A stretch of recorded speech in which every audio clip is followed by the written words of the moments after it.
नमस्कार बंधुरा शैली होम किचेने तुम्हादेर स्वागत। आशा करी तोमरा सबाई भालो आछो एबं सुस्थ आछो। आजके रान्ना करेछि आलू और पटल दिए रुई माछेर झोल। एर जोन्नो कयेक पिस रुई माछ आमि नुन हलुद माखिए 10 मिनिट रेखे दिएछिलाम।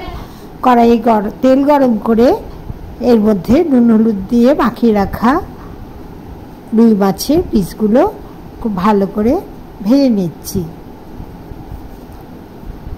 एपिट ओपिट करे खूब भालो करे भेजे निते हबे।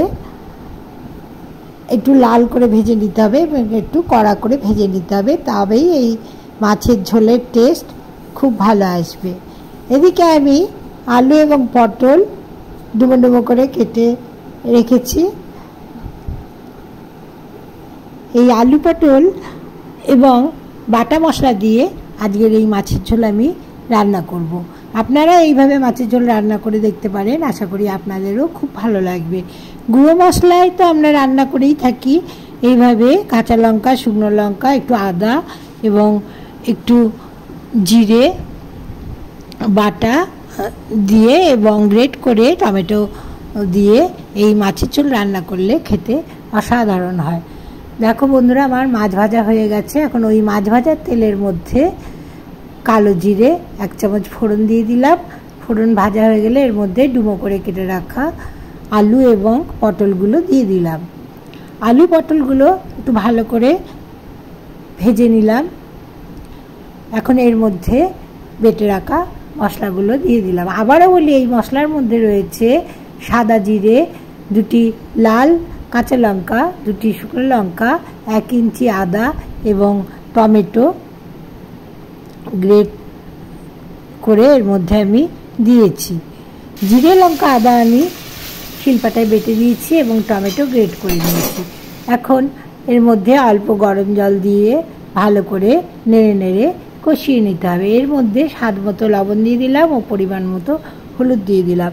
এখন গ্যাসের ফ্লেম মিডিয়ামে রেখে বারবার করে নেড়ে দিতে হবে। নেড়ে নেড়ে এই মশলা এবং সবজি ভালো করে কষিয়ে নিতে হবে। অন্য কড়াইয়ে আমি গরম জল করতে দিয়েছি। এখন মশলা কষানোর পর এর মধ্যে আমি গরম জল ঢেলে দিলাম। গরম জল এই ঝোলের মধ্যে দিলে ঝোলের স্বাদ খুব ভালো হয়। দেখো, আমি জল দিয়ে ভালো করে নাড়াচাড়া করে দিলাম এবং যখন ফুটে উঠলো এই সময় আমি ভেজে রাখা মাছগুলো দিয়ে দিলাম। মাছগুলো দিয়ে ঢাকা দিয়ে মিডিয়াম ফ্লেমে ঠিক 5 মিনিট রান্না করে নেব। যেহেতু আলু পটল সিদ্ধ করা ভেজে রাখা আছে আগে থেকে, তাই সিদ্ধ হতে বেশি সময় লাগবে না। এখন কয়েক মিনিট রান্না করে নিয়ে অন্য পাত্রে নামিয়ে নেব এবং ঢাকা দিয়ে 5 মিনিট রেস্টে রেখে এটি গরম গরম ভাতের সাথে পরিবেশন করে নেব। দেখো, আমার মাছের ঝোল হয়ে গেছে। এটি আমি অন্য পাত্রে পরিবেশনের জন্য ঢেলে নিলাম। আজকের রেসিপি এই পর্যন্তই। আজকের রেসিপি যদি তোমাদের ভালো লাগে লাইক, শেয়ার ও কমেন্ট করবে